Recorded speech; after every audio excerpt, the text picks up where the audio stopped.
Okay, moving right along with more Final Fantasy.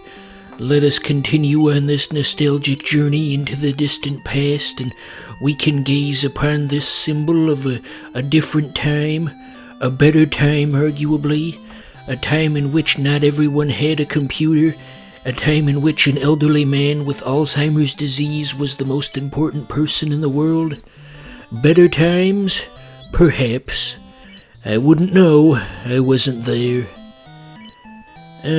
So I'm trying to fix the weapon and armor loadout since I didn't do that last episode like I should have.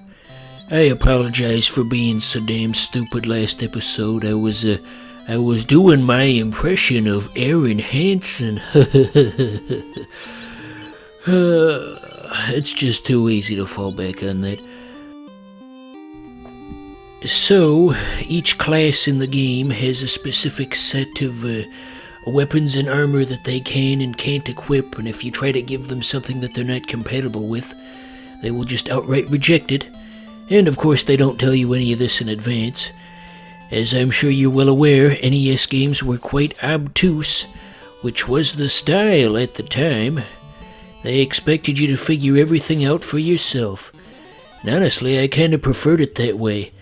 As opposed to nowadays when games just assume you're some kind of total idiot and they have to throw 6 paragraphs worth of text at you to explain something relatively simple. How would a modern game describe jumping? There's a fun exercise. Okay, imagine you're about to play Super Mario Bros. You hit the A button and then immediately the game stops and there's a pop-up and it says, "Attention player, we do not mean to hurt your feelings by explaining this to you, but we felt that it would be beneficial for you to know that if you pick up the controller with your hands, the controller being the small plastic device ahead of you, and then using your thumb, slowly place your thumb on the B button. The B button is the circular red object with the letter B on top of it. The letter B is the second letter of the alphabet, by the way.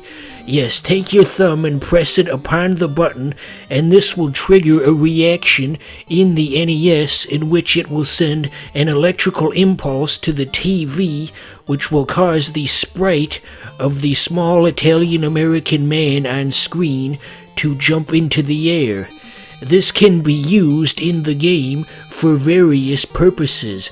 You can avoid pits, and you can also destroy enemies. However, do not do this in real life to your enemies, because killing is wrong." So that's... Look at me laughing at my own joke like some kind of jackass, but that's how a modern game would describe jumping in Super Mario Bros. Okay, so we definitely seem to be a lot more effective at fighting now that we actually did what we were supposed to do, what with the weapons and the special clothing and you know what I'm talking about. Eat lots of Jell-O pudding pops. I like how the backgrounds change depending on what terrain you're standing on. Not many NES games did that. They really went that extra mile. Compared to what was on the market at the time in the computing world, this was a very polished product. And speaking of which, I'm going to tell you something you probably did not know about this game. Everyone knows that there's the NES game, but you probably didn't know that there is also an Msx port of Final Fantasy I, MSX being that Japanese computer system, and that particular port is even more polished than this one. It has cleaner sprites and more technically proficient music, but overall it's definitely a worse game because there's additional loading times being tacked onto a game that's already slow as molasses. So the pacing ruins it, even though it's just a little bit prettier to look at. This is still the superior version. It's got the Nintendo power. Did you guys ever subscribe to Nintendo Power back in the day? Even at like 11 years old, I thought a lot of the jokes were just kind of dumb and shitty. Who was that for? It's hard to make something that appeals to the general audience, you know, both children and adults at the same time. I think there's very little content out there that can do that effectively. Okay, so we got enough money for spells now. So, yeah, we got the fire spell. Pretty cool, huh? As the Jamaicans say, you're gonna spit hot fire. That's cringe. I shouldn't have said that. We'll leave it in. Fuck it. Nobody's gonna hear it anyway. So, speaking of fire, I read a thing earlier today that there was once a soccer match in some African country, let's say Ethiopia, because I can't remember what it was. Oh yeah, look at that, you can switch your party members out. Pretty cool, huh? But anyway, there was a soccer match in Ethiopia, and lightning struck and it killed the entire opposing team, all 11 of them.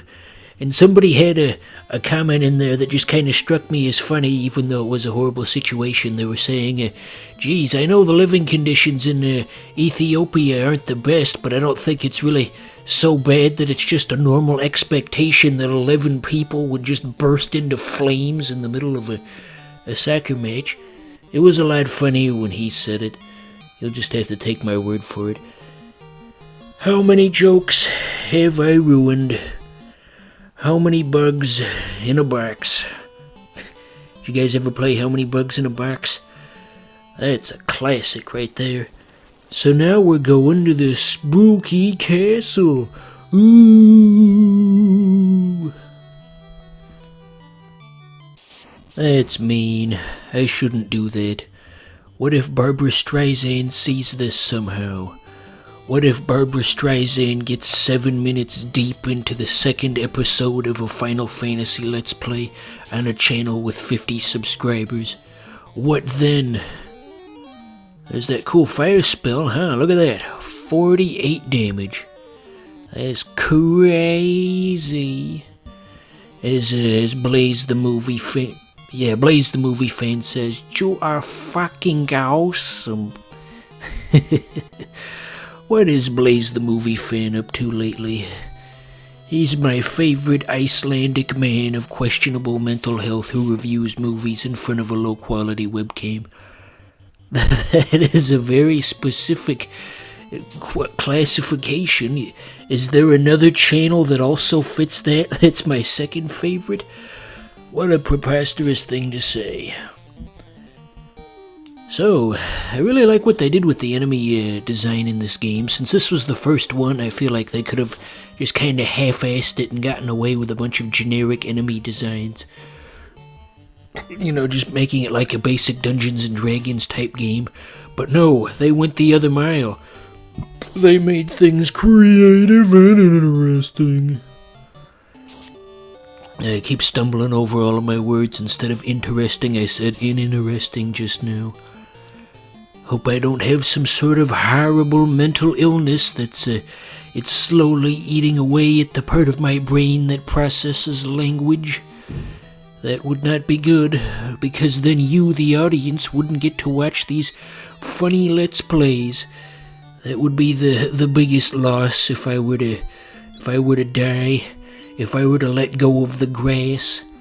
When I was a little kid, I read a kid's book that, well, it was like a Russian folk tale or such, and their euphemism for dying was letting go of the grass. I guess that really stuck with me, because I remember it all these years later. Okay, so more Final Fantasy is on the way, so you know what to do. Just sit there and it'll show up whenever.